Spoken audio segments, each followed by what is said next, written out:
জামায়াত ইসলামী বাংলাদেশের গণতন্ত্রের জন্য খুবই গুরুত্বপূর্ণ এবং অগ্রণী ভূমিকা পালন করছে স্বাধীনতার পর থেকে। যদিও স্বাধীনতা যুদ্ধে তাদের ভূমিকা নিয়ে কিন্তু ব্যাপকভাবে প্রশ্ন রয়েছে এবং বিভিন্ন ধরনের কন্ট্রোভার্সিটি রয়েছে। তারপরও এই মুহূর্তে দেখবে যে 1990 সাল বা 1989 সালের এরশাদ বিরোধী যুদ্ধের পরবর্তী থেকেই বিভিন্ন দল কিন্তু তাদেরকে ব্যবহার করে ক্ষমতায় গিয়েছে এবং এই জামাতও কিন্তু মূলত গণতন্ত্রের জন্য বেশ ভালো সুখকর বিষয় হয়ে উঠেছিল বিভিন্ন দলের সাথে, বিশেষ করে আওয়ামী লীগ, বিএনপি কিছু কিছু সময় তারা তাদেরকে ব্যবহার করে ক্ষমতায় গিয়েছে।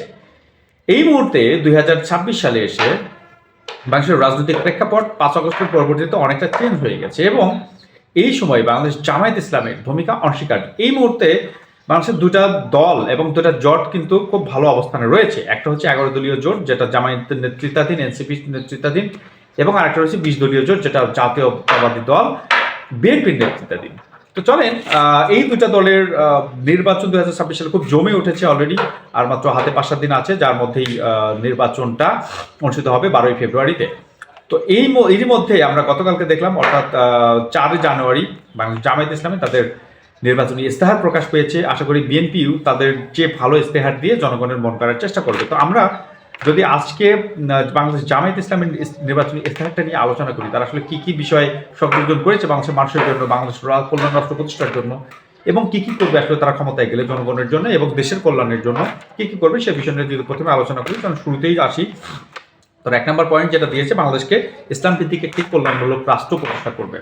হ্যাঁ, বাংলাদেশের প্রায় 70-96% মানুষ কিন্তু ইসলামপন্থী, এবং সেখানে যদি ইসলামপন্থী রাষ্ট্র এবং ইসলাম ভিত্তিক কল্যাণমূলক রাষ্ট্র প্রতিষ্ঠা করে, সেক্ষেত্রে কিন্তু অনেকটা ভালো। তারা দ্বিতীয় অবস্থানে যেটা রয়েছে, সেটা হচ্ছে বাংলাদেশের মেইন প্রবলেম, সেটা হচ্ছে দুর্নীতিমুক্ত শাসন ব্যবস্থা প্রণয়ন করা। তো দুর্নীতিমুক্ত শাসন ব্যবস্থা প্রণয়ন বাংলাদেশের মানুষের স্বপ্ন, এবং তারা আশা করে যে দুর্নীতিমুক্ত একটা সমাজ ব্যবস্থা যারা করবে তারাই তাদেরকে ভোট দেবে। তো জামায়াত কিন্তু এই ব্যাপারে প্রতিশ্রুতিবদ্ধ এবং নির্বাচনী ইস্তেহারে তারা একটা উল্লেখ করেছে। তৃতীয় যে বিষয়টা আছে, স্বাধীন ও নিরপেক্ষ বিচার ব্যবস্থা। বাংলাদেশের বিচার ব্যবস্থা কিন্তু অনেকটা ধ্বংসপ্রাপ্ত হয়ে গিয়েছিল, এবং এই নির্বাচনী এবং নিরপেক্ষ বিচার ব্যবস্থা করা বাংলাদেশের মানুষের একটা আকাঙ্ক্ষা, যেটার প্রতিশ্রুতি কিন্তু জামায়াত ইসলামী দিয়েছে। 4 নম্বরের যে বিষয়টা তারা উল্লেখ করে, সেটা হচ্ছে মানবাধিকার ও নাগরিক স্বাধীনতা। মানবাধিকার লঙ্ঘিত হচ্ছে প্রচুর পরিমাণে এই দেশে। সুতরাং নাগরিক বিষয় এবং মানবিক বিষয় যারা আলোচনা করবে বা মানবাধিকার বিষয় নিয়ে যারা জোর দেবে, তাদেরকে কিন্তু মানুষ ভোট দেবে, এটা স্বাভাবিক ব্যাপার। এবং নাগরিক স্বাধীনতার বিষয়টা কিন্তু অনেক বেশি উল্লেখযোগ্য, তারা উল্লেখ করেছে তাদের নির্বাচনী ইস্তেহারে। 5 নম্বর যে বিষয়টা আছে হচ্ছে সুষ্ঠু নির্বাচন ও গণতন্ত্র। পরবর্তীতে যখন ক্ষমতা আসবে বা বিভিন্ন ধরনের স্থানীয় নির্বাচন বা অন্যান্য যে সকল নির্বাচন রয়েছে, সেই সকল নির্বাচনে তারা কিন্তু প্রতিশ্রুতিবদ্ধ যে নিরপেক্ষ নির্বাচন ব্যবস্থার আয়োজন করবে, এবং পরবর্তীতে নির্বাচন ব্যবস্থাও তাদের হাত দিয়ে হলে সেটা নিরপেক্ষ হবে।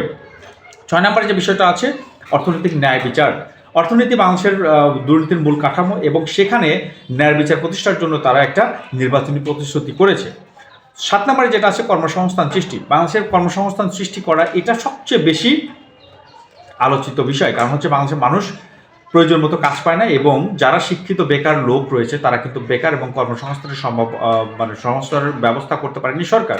তারা প্রতিশ্রুতিবদ্ধ যে এই যে কর্মসংস্থান সৃষ্টির ব্যবস্থা তারা কিন্তু করবে। শিক্ষা ব্যবস্থার সংস্কার। বাংলাদেশের শিক্ষা ব্যবস্থা প্রচুর পরিমাণে দুর্নীতি, নকল বা অন্যান্য যে সকল ব্যবস্থা রয়েছে, সেই শিক্ষা ব্যবস্থা অনেকটা ধ্বংসপ্রাপ্ত হয়ে গেছে এই মুহূর্তে।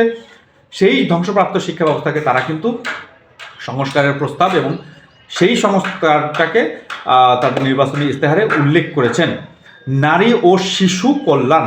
নারী ও শিশু কল্যাণ এই মুহূর্তে নারী এবং শিশুদের যে নিরাপত্তা রাষ্ট্র ব্যবস্থার মাধ্যমে সেটা করবে তারা প্রতিশ্রুতিবদ্ধ। এরপরে যেটা রয়েছে 9 নম্বরে, সেটা হচ্ছে স্বাস্থ্যসেবার উন্নয়ন। বাংলাদেশের স্বাস্থ্যসেবা একেবারে ভঙ্গুর অবস্থায় রয়েছে, কারণ বাংলাদেশের যে সকল উপজেলা স্বাস্থ্য কমপ্লেক্স রয়েছে, এছাড়া মেডিকেল কলেজগুলো রয়েছে, সেখানে দুর্নীতি, স্বেচ্ছাচারিতা এবং বিভিন্ন ধরনের অব্যবস্থাপনার মাধ্যমে এই স্বাস্থ্য ব্যবস্থাকে ধ্বংসপ্রাপ্ত করা হয়েছে। এই ব্যবস্থাটাকে মূলত জামায়াত ইসলামী কিন্তু অনেকটা সংস্কারের মাধ্যম হিসাবে ব্যবহার করবে, তাদের নির্বাচনী ইস্তেহারে এটাকে উল্লেখ করেছেন। এছাড়া কৃষি ও গ্রামীণ উন্নয়ন, এই ব্যাপারটা কিন্তু অনেক বেশি জোর দেওয়া হয়েছে জামায়াত ইসলামীর যে নির্বাচনী ইস্তেহার রয়েছে সেটাতে, কারণ কৃষকরা বাঁচলে কিন্তু এই দেশ বাঁচবে। এই ব্যবস্থাটা তারা উল্লেখ করেছে এবং তাদের নির্বাচনী ইস্তেহারে এই বিষয়টা তারা অন্তর্ভুক্ত করেছে। এছাড়া রয়েছে আইনশৃঙ্খলা ও নিরাপত্তা। এটা একটা জটিল বিষয় এবং এই বিষয়টা অনেকটা চ্যালেঞ্জিং, যেটা তাদের নির্বাচনী ইস্তেহারে তারা উল্লেখ করেছে, এবং তারা এই বিষয়টাকে কঠোরভাবে নেবে এবং আইন শৃঙ্খলা রক্ষার জন্য তারা সর্বোচ্চ প্রচেষ্টা চালাবে, যেটা তাদের নির্বাচনী ইস্তাহারে উল্লেখ করেছে। এছাড়া জাতীয় ঐক্য ও সামাজিক সম্প্রীতি এই বিষয়টাকে খুবই ইম্পর্টেন্ট দিয়েছে জামায়াত ইসলামী, এবং জাতীয় ঐক্যটাকে তারা সংসদে গেলে তারা কিন্তু জামায়াত ইসলামী বা অন্যান্য রাজনৈতিক দলকে একসঙ্গে নিয়ে বাংলাদেশের জাতীয় ঐক্য তৈরি করে বাংলাদেশের রাষ্ট্র গঠনে এবং বাংলাদেশের উন্নয়নে তারা ভূমিকা পালন করবে, এই বিষয়টা তাদের নির্বাচনী ইস্তাহারে উল্লেখ করেছে। এছাড়া পররাষ্ট্রনীতিতে স্বাধীনতা, বিভিন্ন সময়ে সরকার কিন্তু পররাষ্ট্রনীতিতে ব্যাপকভাবে হস্তক্ষেপ করেছে পররাষ্ট্র মন্ত্রণালয় থেকে, যেটা তারা করবে না, এবং তারা স্বাধীন পররাষ্ট্রনীতি গ্রহণে পররাষ্ট্রমন্ত্রী এবং মন্ত্রণালয়কে সহায়তা করবে, এই বিষয়টা তারা উল্লেখ করেছে।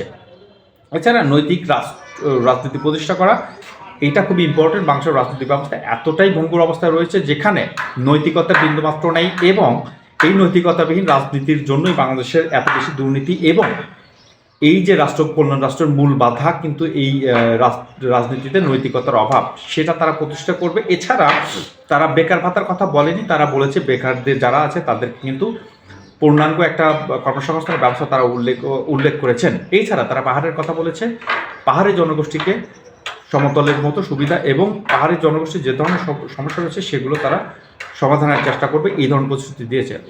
সব কিছু মিলিয়ে পূর্ণাঙ্গ এবং ম্যাচিওর একটা রাজনৈতিক প্রতিশ্রুতি তাদের নির্বাচনী ইস্তেহারে তারা উল্লেখ করেছেন। আশা করব এই ধরনের নির্বাচনী ইস্তেহার জনগণ গিলবে এবং জামায়াত ইসলামী ভালো একটা অবস্থানে যাবে। এছাড়া আমরা আরও বেশি আশা করি যে জামায়াত ইসলামীর এগেইনস্টে বিএনপি এমন একটা নির্বাচনী ইস্তেহার তৈরি করবে, যেই নির্বাচনী ইস্তেহার তাদেরকে রাষ্ট্র ক্ষমতায় নিয়ে আসবে, এবং আশা করব যেই দলই 11 দলীয় জোট অথবা 20 দলীয় জোট যারাই ক্ষমতায় যাবে তারা এই দেশের জন্য এবং এই দেশকে কল্যাণ রাষ্ট্র এবং ন্যায় এবং ইনসাফ ভিত্তিক একটা রাষ্ট্র প্রতিষ্ঠার জন্য কাজ করবে, এই প্রত্যাশা আমরা করি। আশা করি ভালো লাগছে, এবং ভালো লাগলে অবশ্যই সাবস্ক্রাইব করুন। ধন্যবাদ।